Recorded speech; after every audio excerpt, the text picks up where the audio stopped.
on this episode of Shooting the Shit with Saints. Oh, baby. Oh, baby. I am who I am. My name is my name. And welcome into the fifth or sixth annual playoff preview. Now, we are running a couple days late only because my guy Chris, um, you know, things didn't pan out with Chris. It's all good. We were going to do a playoff preview. Things happen. Whatever. We moved past it. So on today's podcast, I'm sorry about the glasses.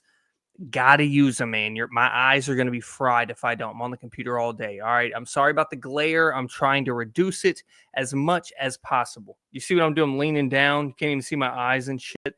But yeah, so on today's pod, we are gonna be talking about all the game ones that happened. And then we're going to talk about my series predictions. Now, none of this is coming off of game ones. I've never changed my view on a series after a game one. It may make me think about other things, but it's definitely not changing my opinion. So you'll hear a lot of weird cuts if you're listening to the full podcast, because I'm going to do an intro to all these videos so I can just pop them out one by one. All right. So on to Los Angeles versus Minnesota. Let's get it cracking. All right, guys. So if y'all see me like looking down, I have notes. I have everything. I'm trying out the mustache. You know what I'm saying? I look crazy. I actually trimmed it up by myself today, looking great.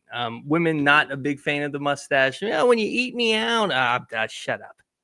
That's the job down there. Okay. Now, with the Lakers, what I saw in game one. All right. After getting smoked, you already got the Braun in game one excuse built in. Okay, you got it built in. You do have that at your disposal if you'd like. But going into the series, I just thought that, with LeBron and with Luka out there, it's just going to be tough to beat them. It's simply just having two computers out on the court, two databases on the court that can dissect everything, that are basically going to play every single minute of the game. All right, whether together or separate, it does not matter, right?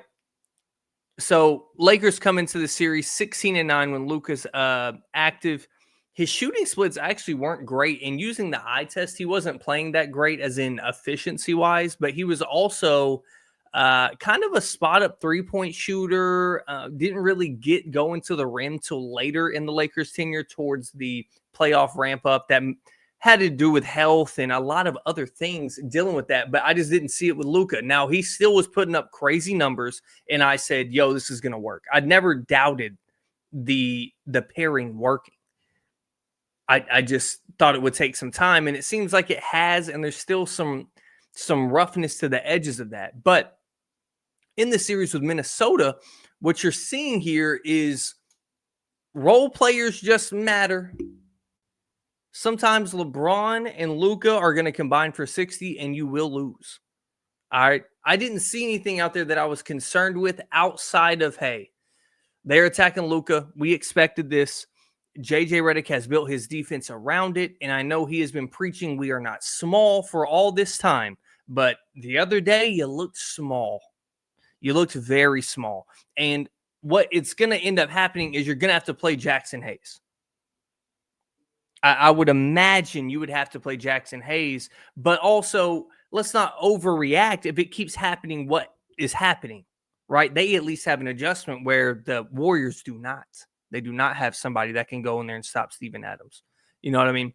So they at least have something to throw in there if it gets overwhelming, the size gets overwhelming. But with that Rui lineup, they think they're big enough. Maybe they'll go super small ball, have LeBron at the 5, and just run people out the gym, make them get uncomfortable, make them make the adjustment. But if I was the T-Wolves, I would just stick here and, stay big, honestly. And from the game one, you can't overreact as a Laker fan or a T-Wolves fan because, dude, Naz Reid and who am I thinking of? Oh, Jaden McDaniels, sorry. Both combined for 50 points. When is that going to happen again? A lot of these playoff games, guys, they come down to your role players hit a shot, or did they not? A lot of that comes down to this. I mean, Austin Reeves comes out with 16 points, not looking like the Austin we've seen previously, where say since February 2nd, he's been 23-5-5. Now, if Austin Reeves shows up, it changes the entire game, right? Because as a coach, you're going to have to think about him at some point if he keeps tearing your ass up. All right. Now, going into the series, I imagined the size would be an issue, but nothing that seemed too much to handle for the Lakers, right? I also expected a Julius Randle blunder. Now, that can still come, that where it's just he's shooting you out of a game.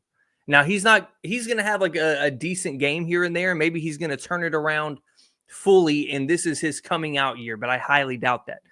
The history shows guys who just don't show up in the playoffs in their primes through those first couple years in the playoffs, and they're consistently getting there. They just don't show up. They just don't. Okay. So I don't expect that to happen. But with them, I like what the T-Wolves are doing. And let's not forget, man, this is a contender. Everybody had them at the top of their list in the West, and things were weird. When you move a guy like Cat, who has been a staple in your organization, who is one of your best players, and move him for a player that plays nothing like him. Cat lived outside on the three-point line. Rudy goes out. He could live on the inside if need be, but really was a extended post-up player from the elbow out, really. Like he was catching the ball at the elbow, down at the block, but not in the block, kind of in the short corner, and kind of going to work. You know what I mean? And now you have an ISO bully ball type of dribble penetrating wing who gets hurt in the season. And now you're kind of all over the place while you have Anthony Edwards, right?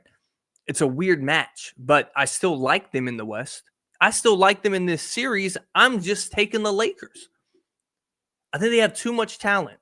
I think Luka and LeBron are too much for this team. I really do. I think Ant has to do a lot. I think Dante DiVincenzo,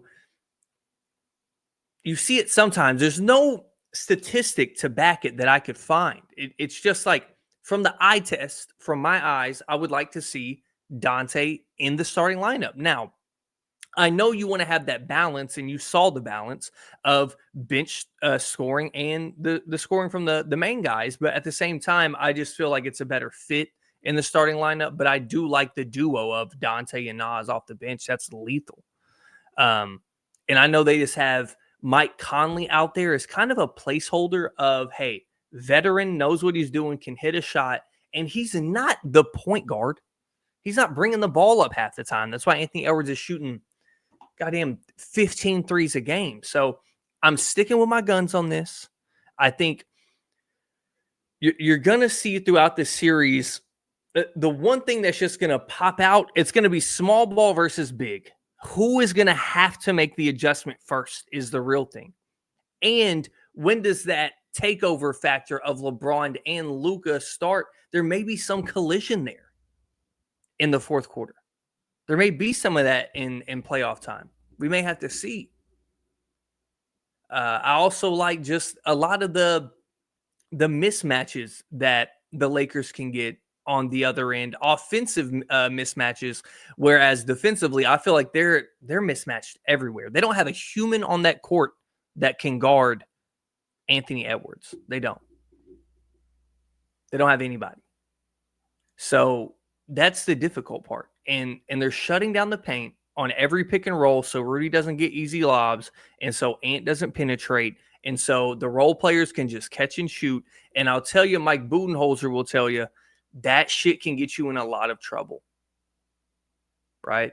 If you're not willing to throw it out the window. I think JJ has kind of reinvented this team a couple times throughout the year with, a LeBron injury here, getting Luka, AD being there. Like, he's kind of reinvented this team through and through, and kind of turned their identity completely opposite of what you thought it was in the preseason of, this is a big team. They're going to pound you defensively. It's going to run through Braun and AD, pick and rolls left and right. Now it's ISO, spread you out, not really trying to bully in the paint, but they're getting a lot of paint points from the spacing and the drives and just overall skill of the player. So I just think, with all that being said, I think I did not speak a lot on the Minnesota Timberwolves, to be honest. And it's kind of disrespectful, but because I think they're a great team. And when things are clicking for them, they're amazing. And when things aren't clicking for them, they're still very good because of their defensive presence. They're so good. If your weakest defender is a super old point guard and Julius Randle, if those are your defensive weaknesses, and Mike Conley is a good defender. He isn't, I shouldn't say good. He is league average. He is playable. I always say good as in mid. Everybody says mid like it's a bad thing, but it just means mediocre.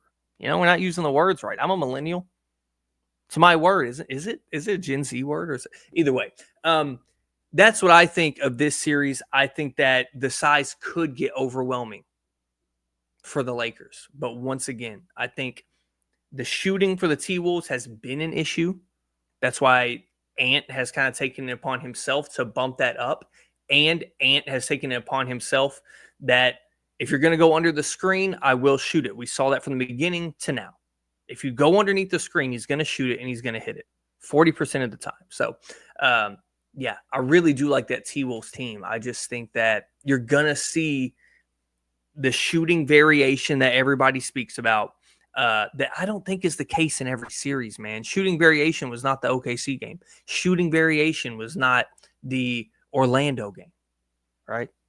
Shooting variation is not the only thing that dictates series, and I think that a lot of NBA opinions have now been watered down to a random rotation that your coach tries for 3 minutes. You shit on that because it was like a -8 in 3 minutes. So that's the reason you lost by, 4 points when it's not.